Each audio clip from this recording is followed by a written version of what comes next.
subsidiaries and entities receiving public funds. Basically, yan po yung talagang tigabantay kung saan napupunta yung mga alokasyon na ibinibigay sa iba't ibang departamento at ahensya. For 2026, the proposed appropriation for the Commission of Audit is amounts to roughly 15.1 billion, of which 13.9 billion are new appropriations, while 1.2 billion are automatic appropriations. Around 94.4% of the total expenditure programs is for personal services, and rightfully so. Dahil ang trabaho nito ay mag-audit ng mga gastusin ng iba't ibang nabanggit nating ahensya. Dito po, 6.9% 6.9 billion was allocated for government auditing programs. So roughly 95.8% ng total operations budget. Ilan po ang kawani natin sa COA, and how is it allocation on a per region basis?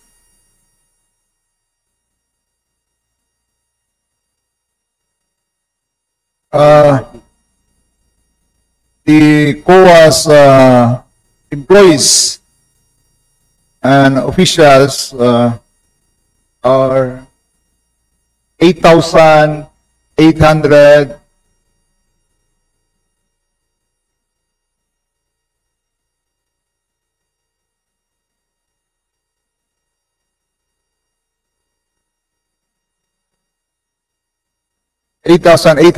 warm bodies. Okay, around 8,800. Kaya ko po naitanong to, dahil COA on paper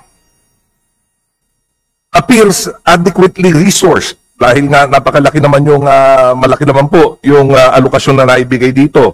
Adequately resourced to discharge routine and special audits, which is ito yung pangunahing trabaho. Doon sa nabanggit yung 8.8, mga roughly 8,800 na mga kawani, ilan po dito yung actually, is the 8,800 positions or yung total employed? Warm bodies. Ito po yung warm bodies. Kasi po, COA will only be able to fulfill its mandate if they have adequate personnel na mag-conduct ng ating mga audit. Napagabaguhan ko, kagaya ng nabanggit kanina ng ating kasamahan, si Congressman Jokdo, among COA's PS or personal services, it has unfilled positions, roughly numbering 4,917. Now, paano po natin magagawa yung ating trabaho kung ganun kadami ang unfilled positions ng COA? Yes, Mr. Speaker, we have an unfilled position of 4,665 unfilled positions. So, yung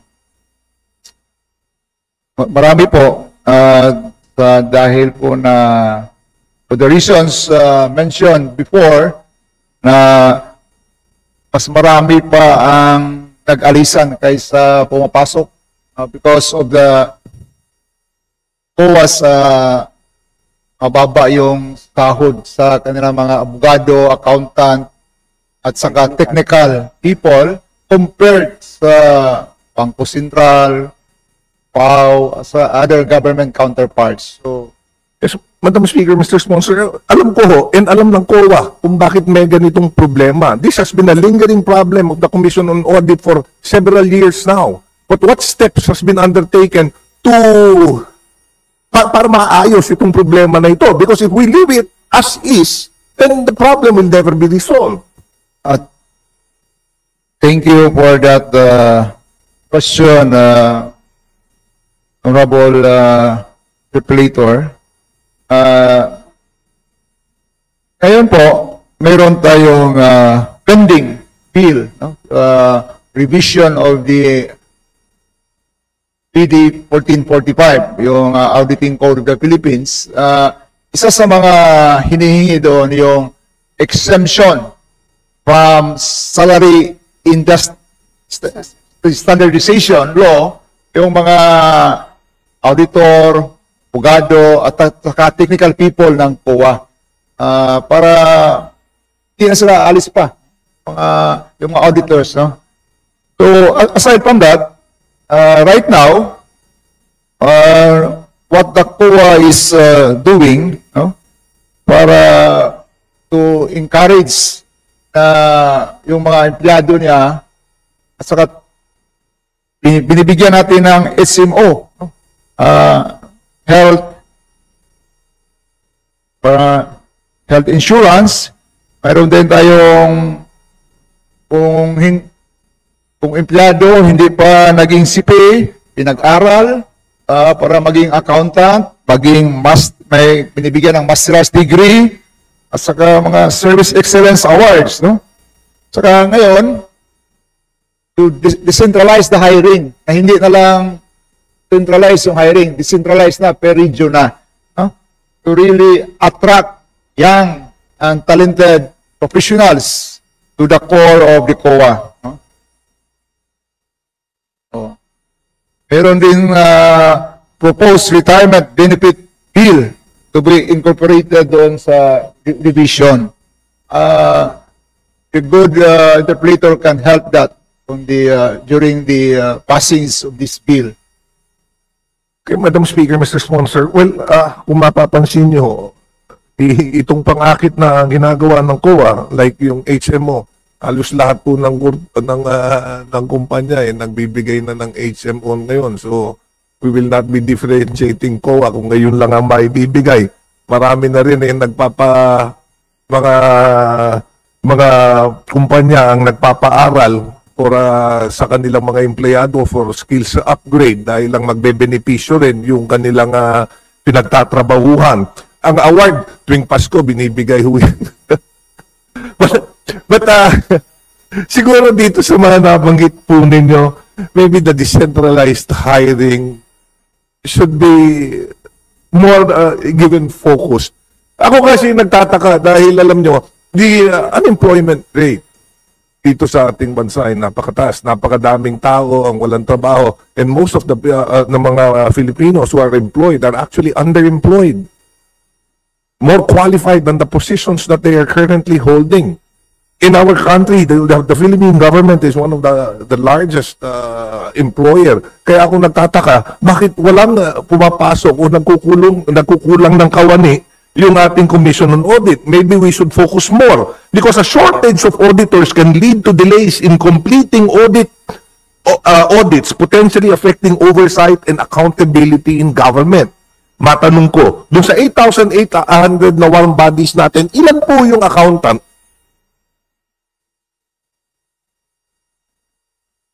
There are 5,790 auditors.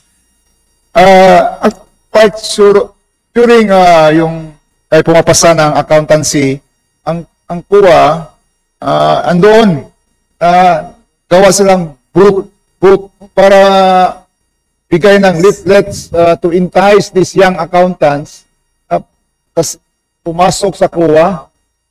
However, yung entry level kasi ng COA, accountant is only SG13, 30,000 pesos. Magkano po? 30,000, 30,000 yung salary grade ng accountant. Equivalent lang ito ng mataas pa yung PO1 na police. Imagine, accountant, bigyan na lang 30,000 entry level. Walang hindi attractive yung compensation package. Kaya ito nang kuha ngayon, ma-exempt sila sa salary standardization law. Para attractive yung and maybe, Mr. Speaker, Mr. Sponsor, Madam Speaker, Mr. Sponsor, and maybe it could be compensated by giving more benefits, hindi lang yung HMO. Is there limitations to the benefits that those employed in the COA could receive? Problema, yung PS ng yung basic lang, walang pundo, walang budget for big Other But benefits. sa budget preparation, nanggagaling rin ho yan sa komisyon when you submit it to the executive branch or the DBM. Bakit hindi ho isama sa inyong budget proposal? Yun nga, yung COA, sana maging exempted sa salary standardization law para taas-taas naman yung entry level. Well, okay, moving forward. Now, in order to compensate in the lack of manpower, kagaya ng sinasabi nyo, that one of the challenges of the Commission on Audit is in pursuing its mandate is the lack of personnel that it has, qualified personnel that it has. With regards to with regards to yung in conducting yung mga audit procedures natin, paano po natin ginagawa? Are we still at the manual audit stage? Or have you dwelled in this digital age? Have you upgraded yung auditing procedures? Sa ngayon po, ang COA is conducting manual audit. COA is pushing for digitalization, asking Congress for amount of 4.5 billion to fully digitalize. Pero ang binigay ng Kongreso is only 150 million pesos. So, Okay. Madam Speaker, Mr. Sponsor, kaya ako naitanong ito because hindi naman talaga kailangan ng padamihan ng tao in order to be able to efficiently do our job. In some, kung mapapansin natin, in more progressive countries, hindi naman madami ang empleyado. Ginagawa nila is they make the workforce more efficient by digitizing, by using AI analytics in order to help them. Pero dito, sa atin, I think there should be a push by the Commission on Audit and by Congress to accept this reality and that siguro yung tamang paglagay ng kinakailangang pondo ay kailangan natin magawa in order to be able to help the agency follow to its mandate. Now, kagaya ng nabanggit, ang hinihingi po ng COA is magkano po? 4.5 billion. 4.5 billion. To fully digitalize the operation. At ang naibigay is 150. 150. So ano po gagawin nyo dun sa 150? Kulang. Ang basic ICT equipment and payment of licenses. Software licenses. Basic lang. Wala yung mga data analytics, storage, data center. Okay, Madam Speaker, Mr. Sponsor, moving forward. During the past few months, a lot of issues has been raised with regards to the use or the misuse of government allocations being given to the different government departments and agency. More specifically, sa DPWH, nakita natin na napakarami pala ang mga nangyayaring ghost project, substandard na mga natapos na proyekto. Now, una sa lahat, dahil ito nasa it's within the purview of the mandate of the Commission on Audit. Ang COA is nagko-conduct ng post-audit procedures after a project or an allocation has been used. Paano po nagkaroon ng mga ghost projects at substandard na hindi na red flag ng COA? At minsan napirmahan pa na okay yung mga proyekto.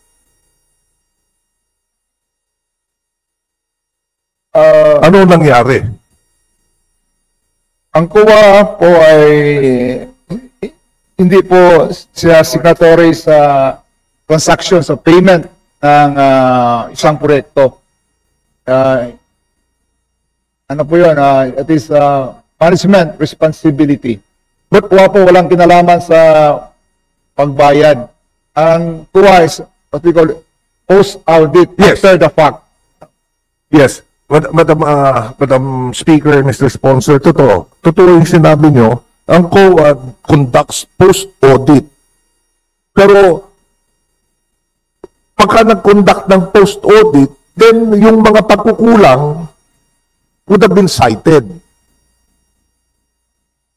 So, bakit po na for several years? Kasi ang sinabi nga dito, dun sa, nung nag-conduct ng mga various hearings, there were payments which are now being seen na mula pa nung mga 2000, even before 2019, nabayaran na. Pero hindi naman ito na-flag ng COA.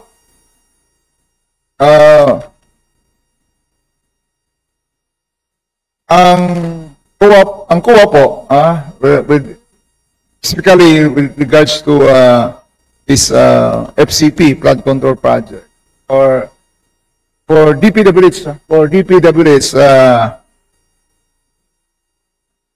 COA has issued notice of suspension for a 10-year period, 2016 to 2025, September 2025, amounting to 1.3 trillion, more or less. No?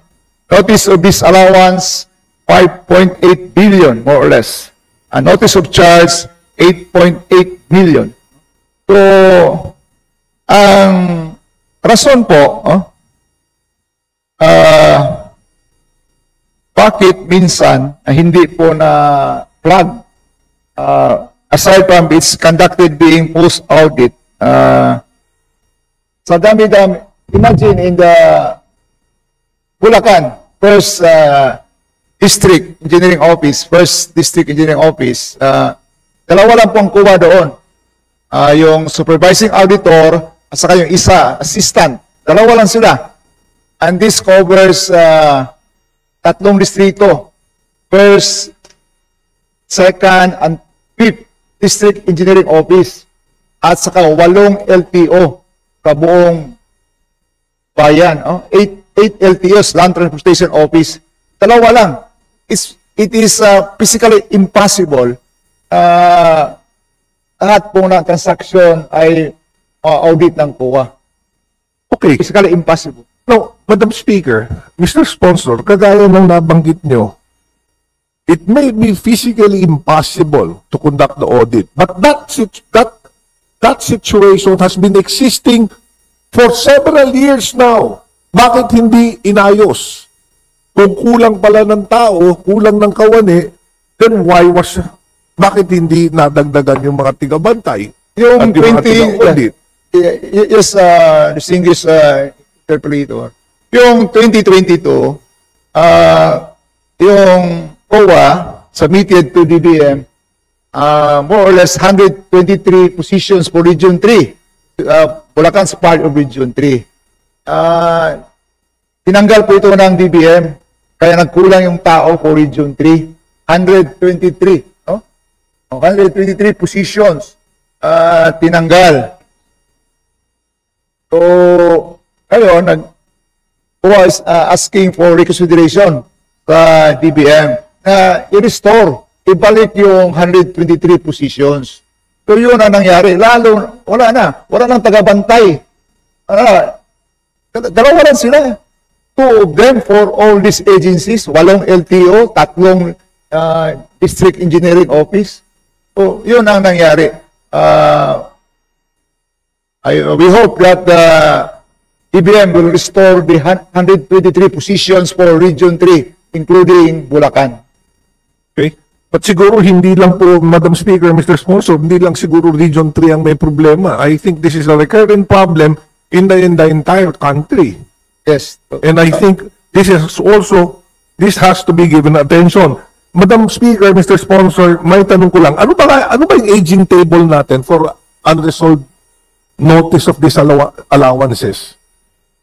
At saka yung mga recommendation. Yung aging table, di ba, nagbibigay tayo ng notice, then gaano katagal bago ayusin ito? At pagka naayos ito, o hindi naayos, ano yung nagiging sanction?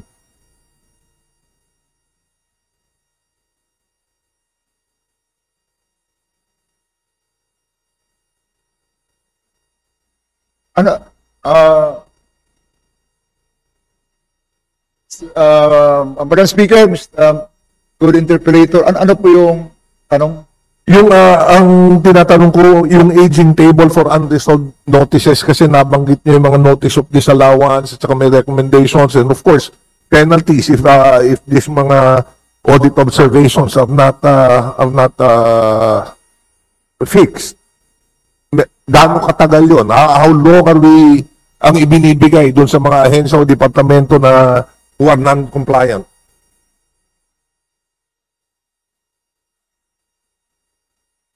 For notice of disallowance issued by COA, the person liable or 6 months or 180 days to settle or appeal the notice of disallowance to the commission proper. At gaano katagal po yun? Does it stop there? Pagka nag-issue ng notice of disallowance, yun na yun? Or are follow-ups made so that corrective measures could be undertaken by those who are given notice of disallowances? And how long do we give them to cure yung defect?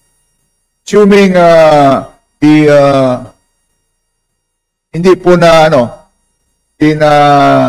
comply or natabunan yung notice of disallowance,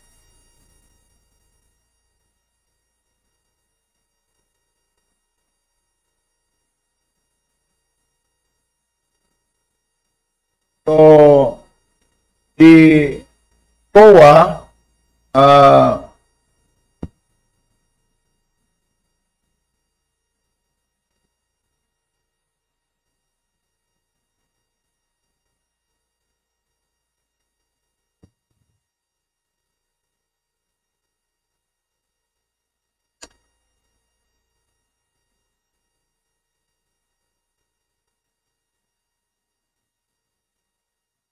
okay. Madam Speaker, if 6 months po yung notice of disallowance to appeal to the commission, ito po yung appeal refers to the civil aspect. Pero yung criminal aspect at saka administrative aspect, papuntang ombudsman yan, Office of the Ombudsman. So, for example, itong nangyari sa Bulacan, ang ginawa ng COA, they filed based on their fraud audit report, filed cases for admin cases, 16 employees of the District Engineering Office, 16 of them, at saka suspendedo na ngayon ng ombudsman. No? So, yun.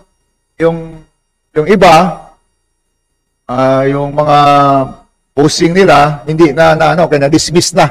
No? Yung mga empleyado na lang. Empleyado. Yung criminal aspect now is on the Office of the Ombudsman.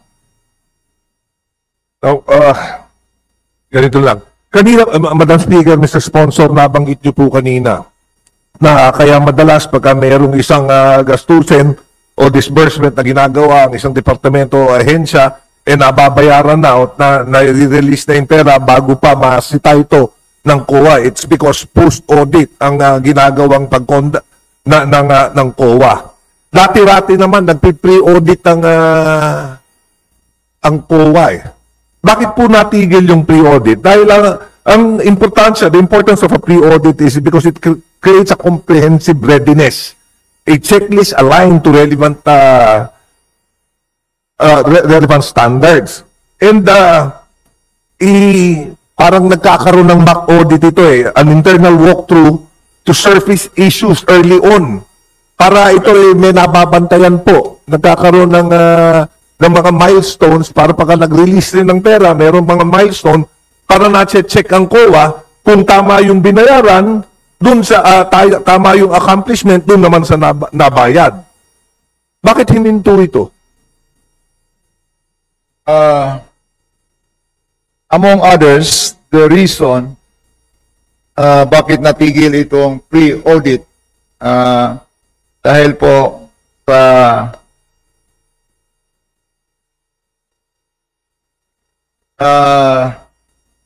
nagpapatagal sa transaction of process of the kasi sana yan sa mga reason, and the other reason yung kulang ng tao yung COA, kulang ng tao. So, So- Madam Speaker, Mr. Sponsor, so based on your answer, based on the answer of the COA, tinanggal ang pre-audit dahil nagpapatagal lang ito ng proseso at kulang ang tao. But is that a valid answer? Kasi ngayon nakita natin that payments are made kahit na wala yung proyekto. Payments are made kahit na non-compliant or substandard yung naging proyekto. So ang sinasabi natin, dahil nagpapatagal lang ito, okay na magbayad tayo kahit walang proyekto, okay na magbayad tayo kahit substandard ng proyekto, basta mabilis lang.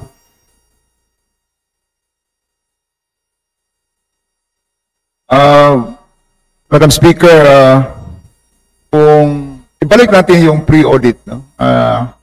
Really entails expenses, no? For DPWH alone, no? Yung ano lang, isang departamento lang, DPWH, no? Kailangan ng mga 2.2 billion pesos for personnel only. Personnel, ang mga sahod nila, lahat. So, benefits for DPWH alone. So, kung buong ahensya ng gobyerno, i-pre-audit natin, imagine there are 42,000 auditees. 42,000 auditees, no? Ang DPWH, isa lang yan. It's just one of them. Ilang mga GOCCs, 1,000 LGUs, 1,600. So, daming mas mabuti pa na i-digitalize natin. We'll invest on digitalization than hiring this, Madam Speaker, Mr. Sponsor, I totally agree. Kagaya nga nabanggit ko kanina, the answer is not always hiring more people. It's hiring competent people and maximizing the department or the agency's efficiency by applying the modern or more updated methodologies in conducting audit. In fact, ngayon nga, may mga audit na nangyayari that the auditors do not have to be physically in the particular office or company being audited dahil yung mga digital papers or mga accounting documents napapadala na, and anything can be viewed in real time. Kagaya yung pag-audit natin, laging napag-uusapan sa DPWH yung geotagging. Pero nakita natin, yung mga iba palang geotag, nasa maling lokasyon. If the geotagging is also shared with the COA, then yung COA would be maybe more equipped. Yung sa akin lang, Madam Speaker, Mr. Sponsor, is